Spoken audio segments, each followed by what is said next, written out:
Right now, millions of people are opening an app. Not to work, not to study, but to talk about their anxiety, their loneliness, their confusion.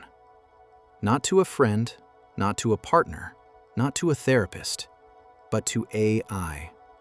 And at first, it feels safe. It feels calm. It feels like relief.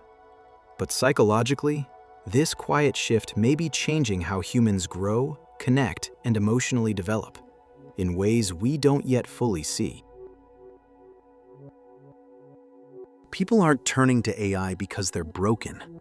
They're turning to it because it's always there. It responds instantly. It listens without interrupting. It never gets tired. It never reacts emotionally. For many people, this feels revolutionary. For the first time, they can speak freely without fear of judgment, rejection, or awkward silence. Tools like ChatGPT don't just provide information anymore. They reflect emotions. They validate thoughts. They help organize inner chaos.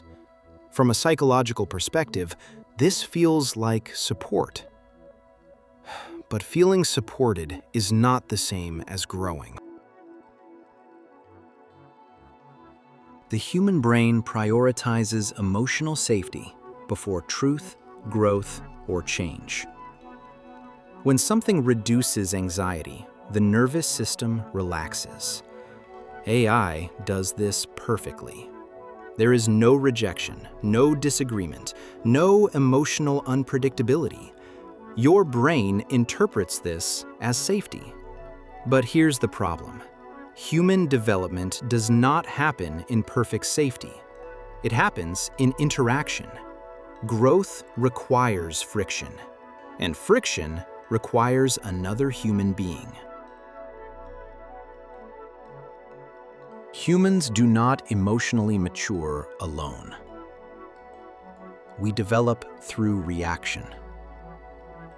A raised eyebrow, a moment of silence, a look of disappointment, a smile of approval.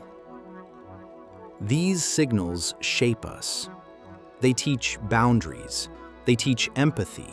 They teach responsibility. When you speak to another person, you are forced to choose your words. You adjust. You regulate. You sense their emotions and adapt your behavior. This is how emotional intelligence is built. AI removes this process. There is no real reaction, no emotional cost, no social consequence.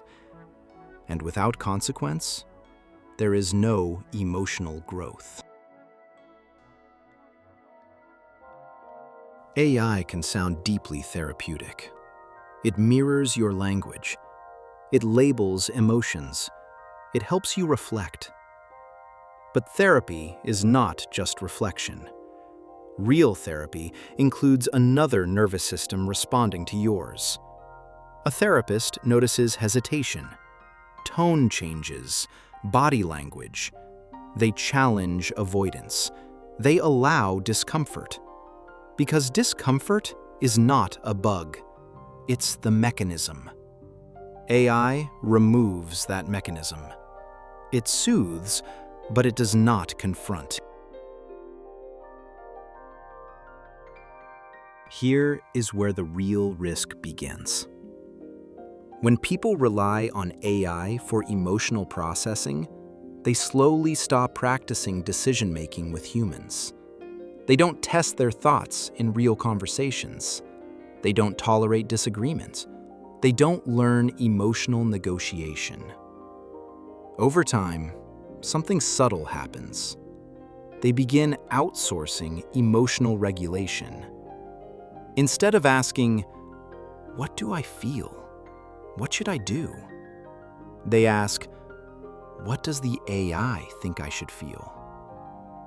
This creates emotional dependence, not because AI controls people, but because people stop exercising choice.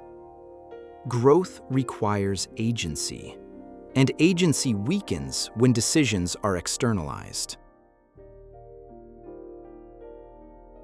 Humans are unique because emotions are visible. A trembling voice, tears forming, anger held back, joy leaking through a smile.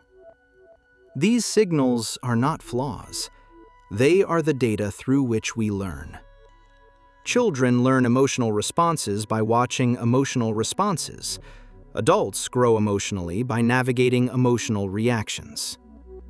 AI has none of this.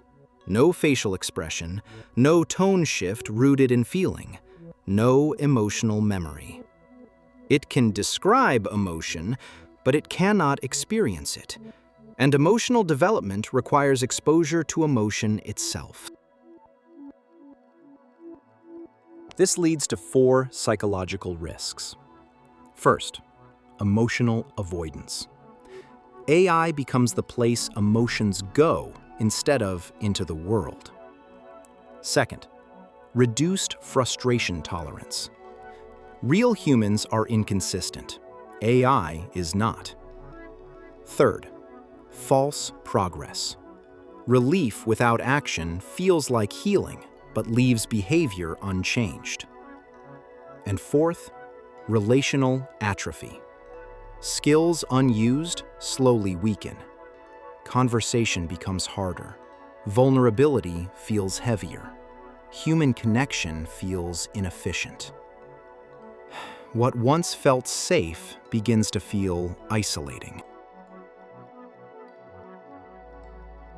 AI is not damaging humanity. It is exposing a deeper truth. Many people were already emotionally alone. AI didn't create the gap, it filled it. But filling a gap is not the same as fixing the structure. Used correctly, AI is a tool. It can help organize thoughts, clarify emotions, prepare conversations. But it should never replace human interaction. AI should support human connection, not substitute it. Because growth happens where unpredictability exists. The future is not humans versus AI. It is humans deciding where growth still matters. Healing does not happen in perfectly safe spaces. It happens where emotions collide, where reactions exist, where humans respond to humans. AI can understand your words. Only people can shape who you become.